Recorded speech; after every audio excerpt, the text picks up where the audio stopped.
O, ito yung sunod mga kababayan. Ito na. Ito mga kababayan, maganda din ito. Bukod dyan kay Digong, sa madaling salita, wala na, hindi na makauwi. Manigas na siya dyan. Ito yung sunod mga kababayan. PDP, itinangging sila ang mastermind sa gulo sa Mindiola. Vic Rodriguez, Topacio, Berniang, at yung, sino yung isa mga kababayan? Si Berniang, si Vic Rodriguez, si Topacio, at si Harry Angping. Naku po. Mga kababayan, bigyan ko kayo ng trivia mamaya. Eto pakinggan ninyo, itinanggi. Yan ang sagot ng PDP sa alegasyong sila ang mastermind sa nangyaring riot sa Manila. Narito ang agenda report ni Andrea Salve. Nako po, eto na. Si dalawang opisyal ng Partido Demokratiko Pilipino o PDP ang pumutok na alegasyong sila raw ang may pakana sa riot na naganap sa Maynila sa kasagsagan ng anti-corruption rally noong linggo. Nako. Ito ay matapos iulat ng politico.com.ph ang natanggap na impormasyong iniimbestigahan daw ng mga otoridad ang posibleng koneksyon ni na PDP NCR President Bernie Ang at PDP Deputy Spokesperson Attorney Ferdinand Topacio sa gulo. Kasama rin lumutang ang mga pangalan ni na dating Executive Secretary Vic Rodriguez at Manila Congressman Harry Angping. Nako! Matapos ang September 21 riot, sinabi rin Manila Mayor Isko Moreno na binabantayan nila ang ilang dating politiko, Filipino, Chinese at abogado batay daw sa kanilang natanggap na ulat. Sa isang pahayag, kinundina ng PDP ang anilay attempts ng ilang sektor na isisi sa supporters ni dating Pangulong Rodrigo Duterte ang riot sa Maynila nang wala umanong ebidensya at base lang sa rumors at unverified social media posts. Persistent and consistent daw ang kanilang organizers sa pagpapaalalang panatilihing mapayapa ang kilos protesta. Tiniyak din daw ng mga nakilahok sa mga pulis na hindi sila makikisali sa gulo o anumang physically injurious acts. At pagkatapos daw ng maikling programa sa Mendiola, organisado silang bumaklas. Ito raw ang pang-aakusa ay isang lame attempt at cyber, pananakot at panunupil sa totoong oposisyon. Sa isa ring pahayag, may mensahe ang grupong hakbang ng maisug sa pamumuno ni dating Executive Secretary Vic Rodriguez sa nagpasimuno ng karahasan sa Ayala Bridge. Anya, hindi ito ang kanilang napagkasunduan at wala silang kinalaman sa gulo kung saan isang container van at motor ang sinunog ng mga rioter. Una nang tinawag ni Interior Secretary John Vic Rimulya na terorista ang mga nanggulo sa dapat anyay mapayapang demonstrasyon noong linggo. Tiniyak din ng PNP ang airtight cases laban sa mga ito. Para sa agenda, Andres. Ayan na mga kababayan, Vic Rodriguez, Topacio, Berniang, at saka si Angping. Mga kababayan, nagtataka ako. Bakit nangyari na si Berniang, isa sa tinukoy na may pakana sa Mindiola riot, noong 2019, tumakbong mayor si Isko. Si Berniang po ang kanyang advisor. Mama Ritis Mosni, maraming salamat yung palipad man. Thank you so much. Kasi mga kababayan, nalalaman ko po yan na si Berniang ang advisor ni Yorme. Ngunit siguro, ngayong 2025 midterm election, si Berniang doon yata sumama kay Hani Lacuna. Hindi na yata kay Yorme. Alam niyo kung bakit ko nalaman yan? Vlogger ako ni Isko noon. Alam ko yan na si Berniang advisor ni Isko yan. So siguro, si Berniang doon na kay Hani Lacuna nakasuporta kasi Chinese din yun So, siguro, ayaw kay Isko na. Doon na kay Hani at kay Yul. Ang problema mga kababayan, magawa pa ba ito ni Berniang manggulo? Diyos ko, hindi na nga yata makalakad. Oo. Si Berniang palang may-ari nung Harbor View na kainan dyan malapit sa Ocean Park. Lagi ako kumakain dyan. Huwag niya itanggi na hindi. Pinsan ko dyan, nagtrabaho. Amo niya si Berniang noon. Diba? Joy, maraming salamat po sa iyong super sticker. Thank you so much po. Salamat po, Mama Ritis Mosne. Nakita ninyo, mga kababayan. Itinanggi pa nga. Ito, sa mga hindi po. At saka mga kababayan, ito po si Berniang. Kasama po ni Digong. May picture ako si Berniang, si Digong. Bukod dyan, mga kababayan, ito pa yung isa. Berniang at Digong, ito yung isa. Harry Roque, Hani Lacuna, Bernie Ang. Tatanggi nyo pa ba? Na hindi siya DDS? Si Harry Roque, oh. Together with Hani and Bernie Ang. Oh, may mga picture tayo, hindi tayo nag-iimbento niyan. At ito po'y nanggaling sa Breakfast with Manila Mayor Hani Lacuna and the City. Harry Roque. Post ni Harry Roque yan.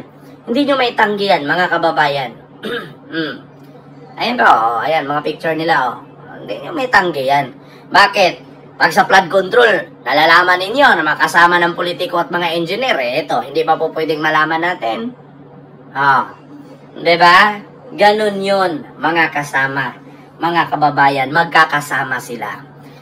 Hindi, natotoo lang mga kababayan, hindi nyo maitanggi yan.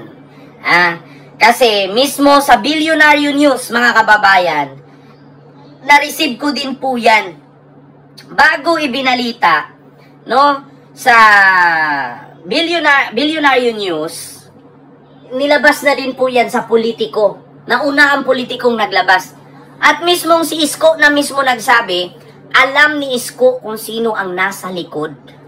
Nako po, mga kababayan, kita ninyo, no? Ganyan na ba kadispira? Ito mga kababayan, hindi ko naman sinabing sila talaga. Pero magtanong ko lang, may tanong ko lang. Ganyan na ba kayo kadispirado? Sultan, maraming salamat sa iyong super sticker. Thank you so much po. Sir Michael, hello po, Bilyarin. Di ba? Oo. So, mga kababayan, ganito na ba sila kadispirado? Kung sakali man kung sila man ang nasa likod. Ako'y nagre-react lamang kung sakali na sila talaga, kung totoo man na sila. Ganyan na ba sila kadispirado? Biruin nyo, sinabi ng hakbang ng maisog na sila daw ang totoong oposisyon. Ang totoong oposisyon po mga kababayan, ayun po yung mga laging nagrarally noon. Yun po yung kasama nila, Risa Hontiveros, nila Trillanes, De Lima, Kiko Pangilinan, Bam Aquino. Yan yung mga oposisyon. Ang tawag po sa mga grupo ng mga DDS na kumalaban kay Marcos, hindi po oposisyon. Ang tawag sa kanila, inggisisyon. Inggisisyon. Bakit? Inggit sila at lagi silang namumuna sa mga bawat posisyon, bawat transaksyon sa gobyerno. Ang tawag doon, inggisisyon. Hindi kayo oposisyon. Inggisisyon. Igising nyo yan. Hindi kayo matatawag na oposisyon. Ang tawag sa inyo, inggisisyon.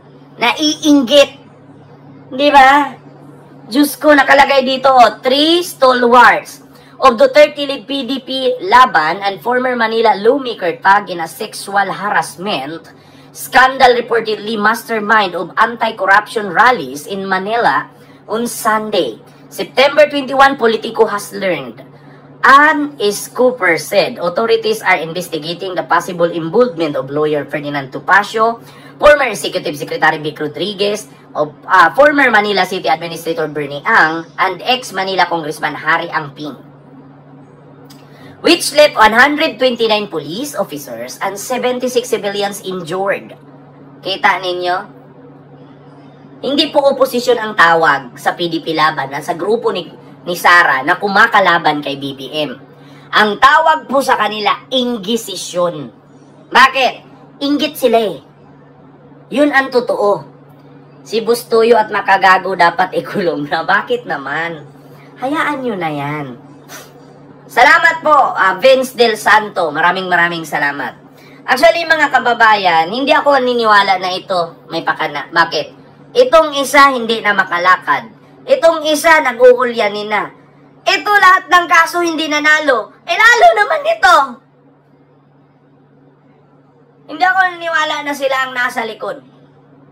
Mga kababayan. As long as nandyan sila at hindi nakukulong, hindi sila ang nasa likod. Yun lang ang aking makomment. As long as manatili silang nakatayo lang dyan na hindi gumagalaw, hindi po sila ang nasa likod. Yun ang totoo, mga kababayan. Bakit? Ito hindi na ito makalakad, di naka-wheelchair na lang to. Ito hindi na nga ata kilala apo nito. Ito ilan kaso hawak nito, hindi na nanalo. Ito, hindi ko alam kung nasaan to. Oh, walang mga kakayahan to mga kababayan. Matapang lang tong mga to kung may kasama. Pag walang kasama, okay maniwala na ito ang nasa likod. Hindi sila. Hindi sila. Marami po. Hindi po ako bias Aminin ko man sa inyo, hindi po sila ang nasa likod. No. Hindi sila ang nasa likod. Mark my word. Lucina, maraming salamat po ma'am sa $20 super sticker. Thank you so much po. Hindi po sila ang nasa likod mga kababayan. Bakit? Kung mapansin ninyo, kung napanood ninyo ang balita, mga kababayan, kadalasan po sa mga nakukulong doon ay kabataan. Kadalasan po sa mga pumupunta po doon, ay yung mga nakikita natin sa rally na sumisigaw na huwag matakot, makibaka. Sila po yung nakikita ko doon. Sila po ang nakikita ko. Hindi po sila ang nasa likod. Kasi yun pong mga nakukulong doon, mismo yung representative ng kabataan, party list, pumunta doon. Binisita. Anong nga pangalan nun? Olgado? Ano ba yun? Mga kababayan? Nandun sila. Oh, hindi po sila ang nasa likod. Hindi po sila. Eto mga to, wag po kayong mag-isip na sila. Ako na mismo nagsabi, hindi ko sa kinakampihan sila, hindi po sila ang nasa likod. Actually, sila lang ang napagbintangan kasi nagsasalita kasi sila. Na may plano silang ganito, may plano silang ganyan. Pero hindi po sila. Ika-clarify ko lang po, mga kababayan, hindi po sila. Si Ilago, nakita ko din doon, pumunta sa kulungan. Kung wala siyang kinalaman, ba't niya pinuntahan doon? Diba? So, yun lang, mga kababayan, yung aking reaksyon, no? Hindi po sila, i-clarify ko lang. Iwasan po natin na, huwag po tayong basta-bastang maniwala. Huwag tayong basta-basta na kung ano man ang nilabas sa balita, kung ano man ang sinabi sa news, ay sila na agad. As long as hindi nakasuhan, as long as hindi nakulong, as long as hindi pinatawag, hindi po sila yan. Diba? As long as hindi sila ang nanagot, hindi sila ang pinakulong, sa madaling salita, hindi po sila yan. Huwag tayong judgmental agad.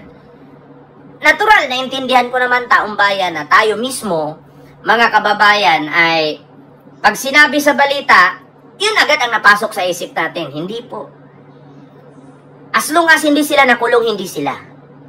Yun lang. Ayaw ko lang yung katulad tayo sa DDS na narinig lang natin, katulad kay Diskaya, narinig na depende po sa presidenteng namuno po, Mr. Chair. Nung kay Pinoy, 10%, noong kay Digong, 15%, yung kay BBM na po ngayon, 25% na. Kung ano man ang sinabi, huwag nating paniwalaan agad. Huwag nating gayahin ang DDS. Yeah? Kasi tignan nyo, mga kababayan, kadalasan sa mga DDS, kung ano yung inilabas sa balita na haka-haka lang naman. Kaya nga kadalasan sa balita may question mark Kaya nga kadalasan sa mga balita may mga tanong. Di umano. Nakakapanood naman siguro kayo ng KMJS. Di umano, may aswang, tapos iulit-ulit yan. Di umano, aswang natagpuan sa bubong. Di umano, lumipad. So means to say, walang conclusion. Walang kasiguraduhan. Kasi nga, di umano. Diba? Sa madaling salita, chismis lang. Huwag natin gayahin ang mga DDS. Nag-resign si Romualdez, ang sagot agad, si Romualdez corrupt. Kung corrupt, ba't hindi nakulong? Diba? Yun ang totoo, mga kababayan. Huwag tayong gumaya sa kanila, mga bubo yan Pero hindi sila bungol, hindi sila bulag.